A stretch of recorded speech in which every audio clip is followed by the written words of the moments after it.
What's up, guys? Now, I know what you're going to say, but you were just selling a bike and thinning the herd. Well, it don't always work out that way. I still am selling a bike, but I've also picked up a bike. I had been planning to do this. I didn't mention it on any of the videos, but I'd been planning on picking up a smaller trail bike that's street legal, something like a WR450, WR250R, or possibly the DRZ400. This is the S model, so it is set up more with the subframe, whereas like an E model wouldn't have that. And then there's another model that's the SM model that would be the Supermoto model. That's what I call it. I don't know if that's what it stands for exactly, but it comes with better forks, USD forks, not better forks, but USD forks, the inverted forks that are the newer style. But other than that, that's all the same motor. They do have different gearboxes on those, so I think the SM and the S are the same, but I think the E model has a different gearbox. So anyway, this is what I got. But like I said, that bike I'm 99% sure is leaving today. I was going to keep that bike that I told you guys, and then I put it online to sell it, and I got a few offers, but nothing I was happy with. So I decided that if I can't get what I want for it, which I was asking $1,500 for it, which would be a good deal for a running dirt bike, new tires and everything I did to it.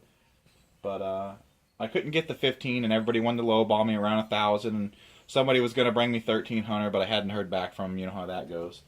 So it's still here, and I'll probably end up keeping it, and I'll have the KLR, the DRZ, and the YZ250.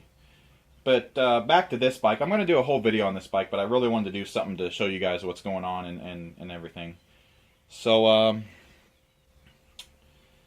this bike I found online. It was literally, when I seen the ad, it was posted 9 hours ago. And you know, this time of year, people are getting their taxes back, and if you're trying to buy something while people are buying stuff for their taxes, it's going to be slim pickings. So anyway, this was posted when I found the ad a day or so ago. It was posted 9 hours ago. I think I looked at the ad on Monday. And it was posted 9 hours ago. I messaged him right away and asked him if he would take $2,000 on it. He was asking $2,250 for it. It Blue Books for $2,300, and he said he would consider $2,000. So I told him I'd be there the next day, and I showed up and I bought the bike. And he made a lot of people mad because a lot of people wanted to pay him full price after that. But he already accepted my offer, and he stood by it, and he met me, and he let me buy the bike for what he said. So that was really cool of him.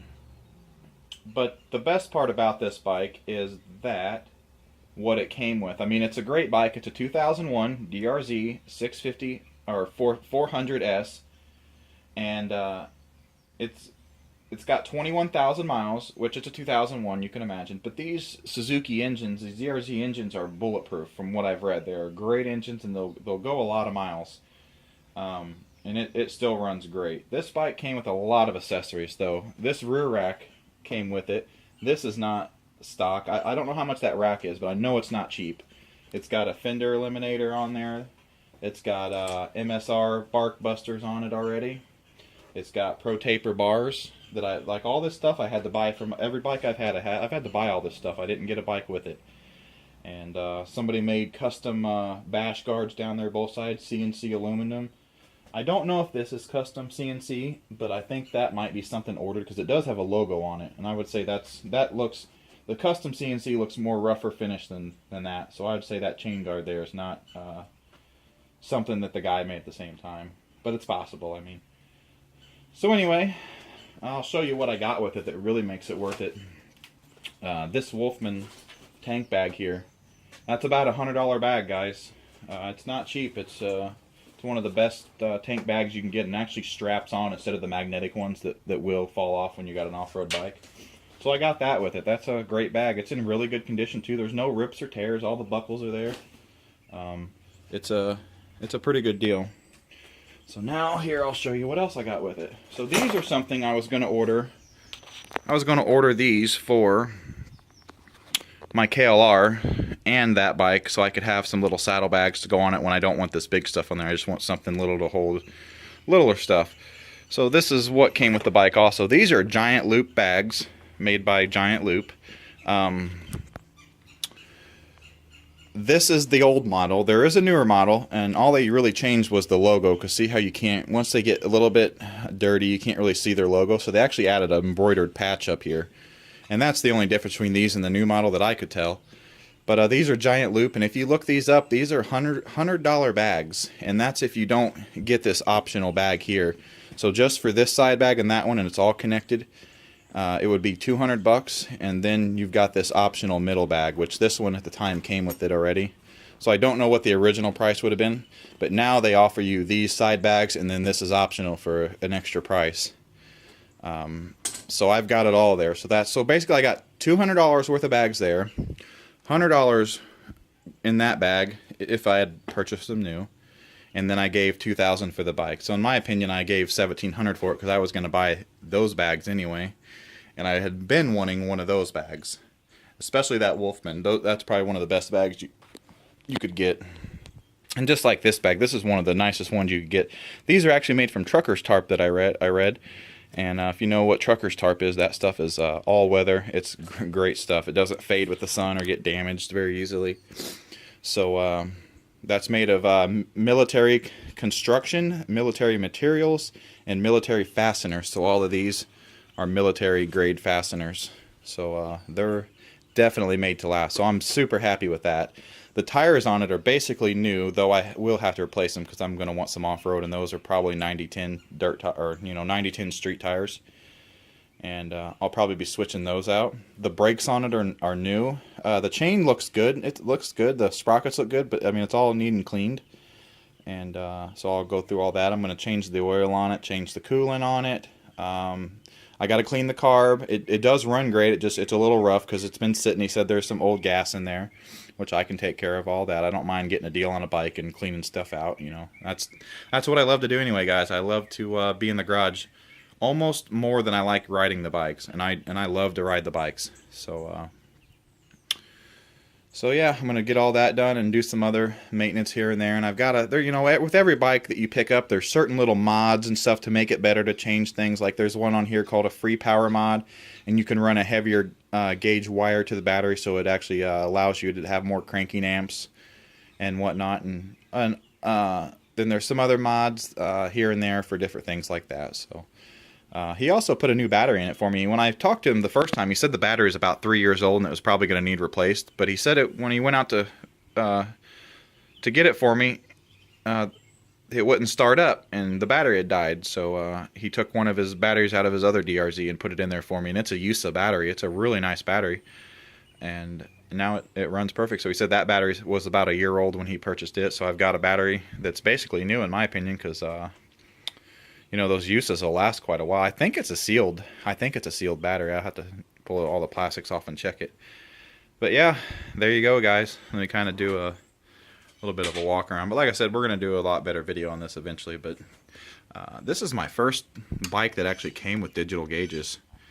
So, all the other ones like that one, I put Vortex gauges on, so it's digital now. But this one's all built in and everything works. So... another thing I'll have to fix, all the signals have been replaced with LED, or at least the back two that I know. I don't know about the front. I'm going to have to check them because they're different. The back two are different signals than the two fronts. And they're LEDs on there. And it actually flashes quick, so I'm going to have to either change a couple things. And there's two different ways you can do it, so on this bike anyway. So I'm going to do a couple different things there and get it so it flashes slow. Same thing I had to do to here. This one I had to add a resistor in, and that was pretty simple. This one you can do the resistor or another way, so I'll figure that out. This is my first bike with heated grips too. I've never had a bike with heated grips. You can see these wires go into each thing, and then you've got a high and a low button here for heated grips. So I don't know that I'll use those, but I guess it's a good option. I'm not going to take them off because I helped a friend take some heated grips off of a bike he purchased, and they did not come off very well, and I could tell you they were not going to go back on after that. So I'm probably not going to mess with that. But anyway, this video is getting a little bit long. I'll kind of do a walk around of it here.